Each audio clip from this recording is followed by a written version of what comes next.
From the Frank Beck Chevrolet Studio Annex, it's time again for Time Out Overtime on the Time Out Overtime YouTube channel. I'm your host, Rick Arsenal. And as usual, before we do anything, if you haven't done so yet, uh, get down there in the corner and smash that like and subscribe button if you would, please. Thank you so much. About a 15-minute show tonight. I'm going to try not to go too long. And I'm kind of winging it. I don't have any script to go by, no notes. It's all up here.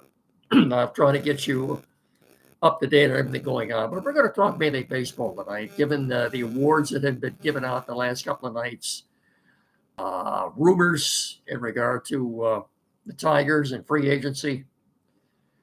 And like I said, try to get you caught up in everything that's going on. So very quickly, before we get into any baseball, Michigan, again, with 2 games left, preparing for Northwestern at the Big House on Saturday.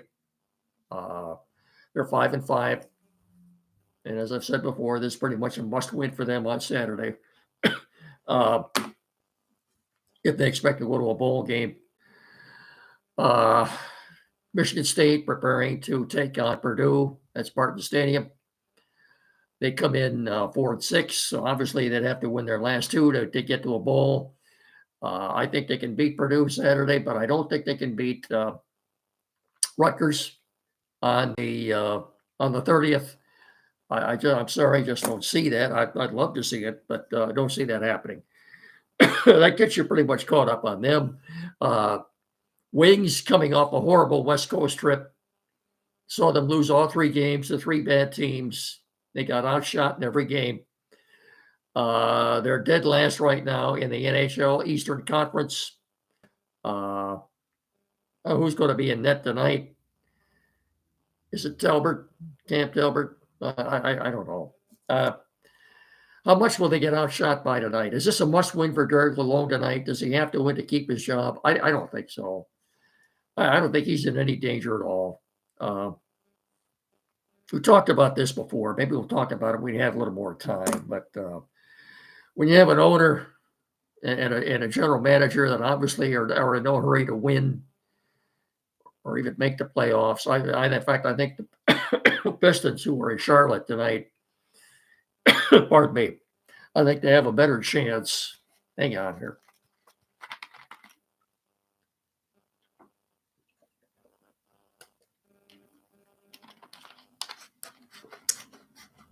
I honestly think the Pistons this year have a better shot at making the playoffs than the Red Wings do.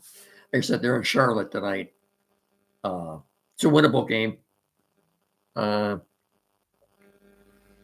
Defensively, they did not play well the other night in a loss to Chicago that saw them relinquish 120 points. The Bulls just too many threes. 23 out of 23 3-pointers the Bulls made out of 60 some attempts. Was that what it was? I don't know. Some ungodly amount of 3-pointers, mainly by Zach LaVine, who was going off. But so that's where that's at. Talking, like I said, we're talking mainly baseball and hot stove league tonight. Talk about the awards that were dished out the last couple of nights. What a great injustice I thought was served to A.J. Hinch. So we'll get into that here in just a second. But first, folks, if you look at the weather forecast for the first week in December, it looks more like the first week in February, well below normal. And where am I going here? What am I segueing into? The cold weather is upon us. And now is the perfect time to get to the service department at Frank Beck Chevrolet and make an appointment to make sure your vehicle is ready for the winter weather ahead. That are discussing. The winter's a month away yet. It's already well below normal. Anyway, let them get in there and let them check the strength of your battery, your belts and hoses, wiper blades, antifreeze, and more. Plus, now's the perfect time to get that new set of tires so you don't go slipping and sliding down the highway. And if you don't think your car will make it through another rough Michigan winter, let the sales pros at Beck's help you find a vehicle for all seasons. The 2025s are rolling in nearly every day out of the lot, so right now their selection is tops. You check out their inventory on their webpage at frankbeckchevy.com, or better still, stop by the dealership on M99 between Hillsdale and Jonesville. You get in there and let them help you experience the Frank Beck difference. Chevrolet, together, let's drive. Tuesday night, they handed out the hardware for the Manager of the Year awards in both leagues. Now, they've had 30 baseball writers that vote on this. So Stephen Vogt of the Cleveland Indians won with 27 votes. The manager of the Kansas City Royals got 2 votes. A.J. Hinch got 1 vote out of 30 writers. 30 baseball writers took part in this. They voted. A.J. Hinch got 1 first place vote. I'm telling you, for a manager who was at a disadvantage offensively and had basically just 1 starting pitcher all year, especially after the trade deadline when they traded Flaherty and they were sellers. To do what he did. Now here's a team in the Tigers. At the trade deadline, they were sellers. And they would proceed after that to have the best record in baseball. It was I think from August 11th through the remainder of the regular season. They won 86 games.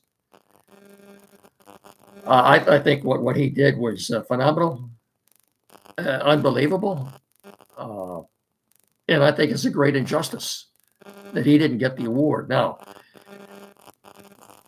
could it be these 30 baseball writers who know everything, never played, never coached, never managed? They've got all the answers, though. A.J. Hinch, well, isn't he the guy that cheated down in Houston?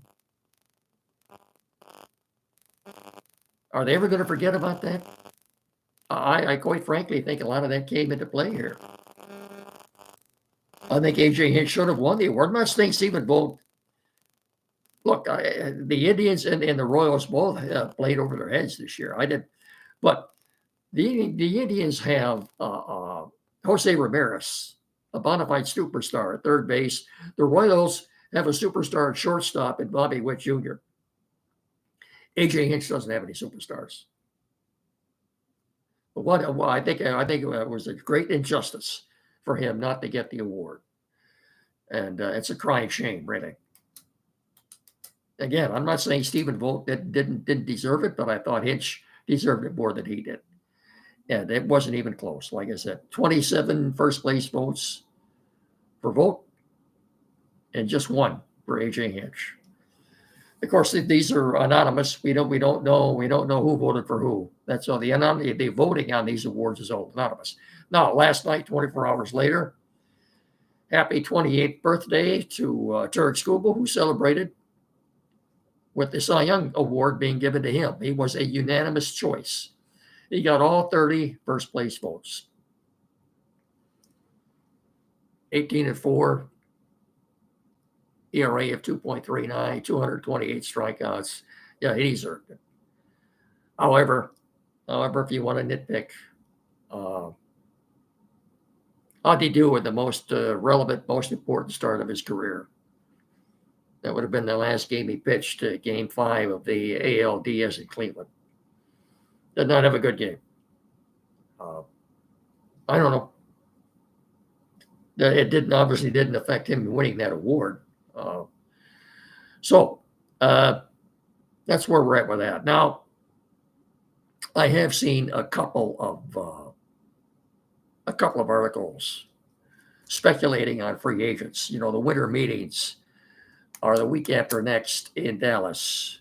They're the first, I think they're December 5th through the 11th in Dallas. It's normally when a lot of major free agent signings take place. I still saw an article today that the particular writer of the article said he thought the Tigers are still in play for Anthony Santander of the Baltimore Orioles, coming off a 44 home run season. I'm seeing other articles that have him going to the Phillies. They're not going to get in some kind of a bidding war with the Phillies and other teams for Santander. I don't see that happening. I don't know where he's getting that or where he's getting his information from. A more realistic transaction I do see. This particular writer had the Tigers bringing in a former Tiger in J.D. Martinez. One Julio David Martinez. He's 37. Had a 1-year deal with the Mets this past season. I don't know what his health issue was, but he missed like the first 6 or 8 weeks of the season. He did end up batting .239 with 16 home runs and 69 RBI. This lineup is in dire need of a reliable right-handed bat. And I would take that. I would take 15 home. I don't care what his batting average is. If you're, let's say, batting cleanup, I would take 15 home runs and 70 RBI from him. The article had the outfield from left to right as Green and Parker Meadows in center, Kerry Carpenter in left. They had Veerling at third.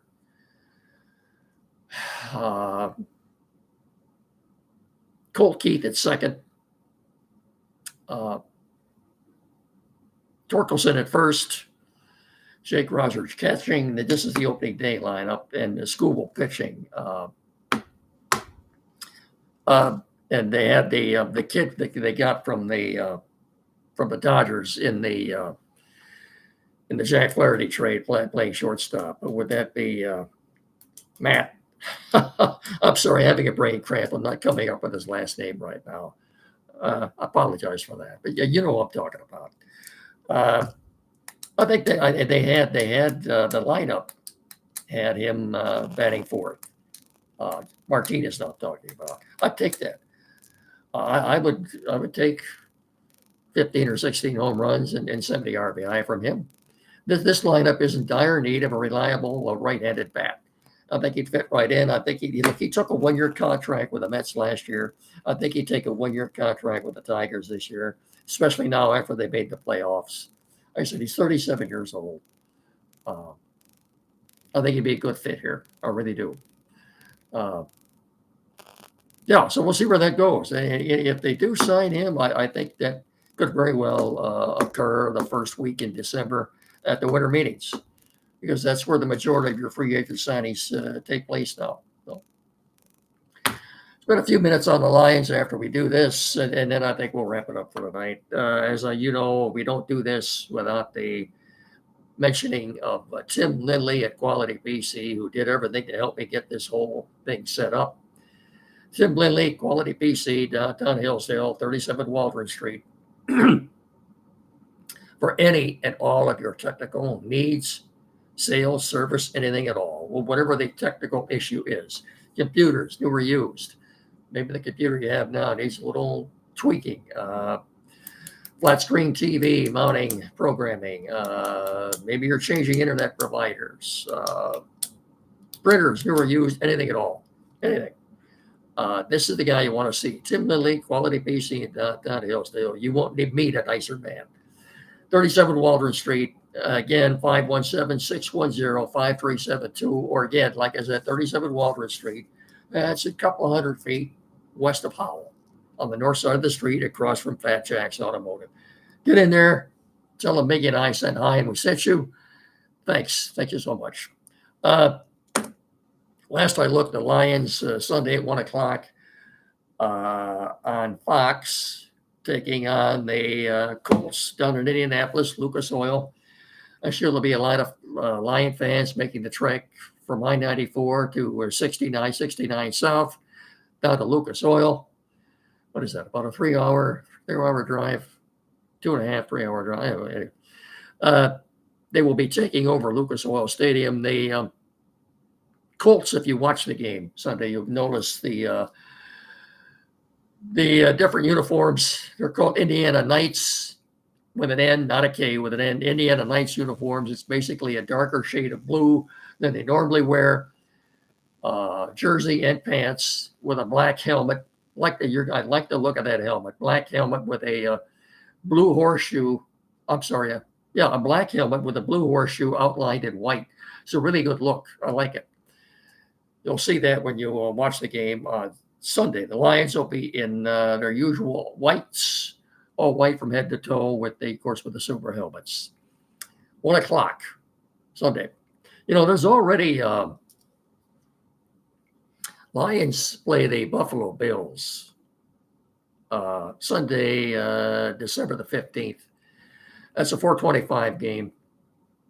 I'm already hearing talk that that game is going to be flexed to Sunday night on NBC.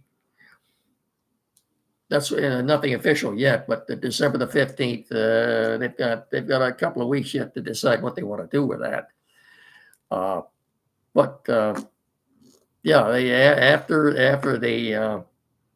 After the week before that, which would be what, week 12 or 13. So they've got a little bit of time to decide what they want to do. But what I'm hearing right now is that game's going to be flexed to Sunday night. We have to see what's going to happen there, but it's a real possibility. Lions had a walkthrough yesterday, and the good news is today they had everybody at practice. Everybody practiced today.